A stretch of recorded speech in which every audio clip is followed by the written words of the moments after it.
ঘাস ফুল বা পর্তুলিকা ফুল আজকে আপনাদের দেখাবো 5 লিটার বোতলের ভিতরে কীভাবে হচ্ছে পর্তুলিকা এবং ঘাস ফুল আমরা বুনবো। এই যে দেখেন 5 লিটার বোতলগুলো কীভাবে সারিবদ্ধভাবে সাজিয়ে রাখছে। এখানে আছে মাটি, জৈব সার, কোকোপিট, নারিকেলের সোফা তো একসাথে মিক্সড করা আছে। এই যে কোকোপিট, এখানে নারিকেলের সোফাগুলো দিচ্ছে সাইফুল ভাই সাথে আছে। তো এখানে সারিবদ্ধভাবে হচ্ছে 5 লিটার বোতলগুলো সাজিয়ে রাখছে। আর হচ্ছে ছিদ্র করা আছে প্রতিটা বোতলেই। তো এগুলো হচ্ছে মাটিগুলো দিবে এই বোতলের ভিতরে।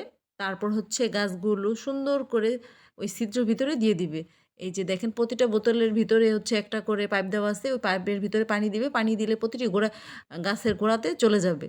এই যে দেখেন।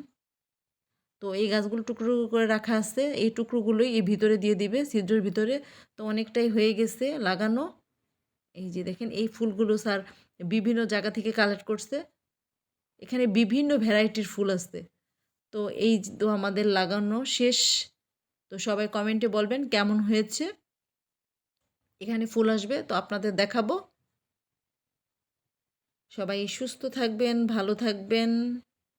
আল্লাহ হাফেজ।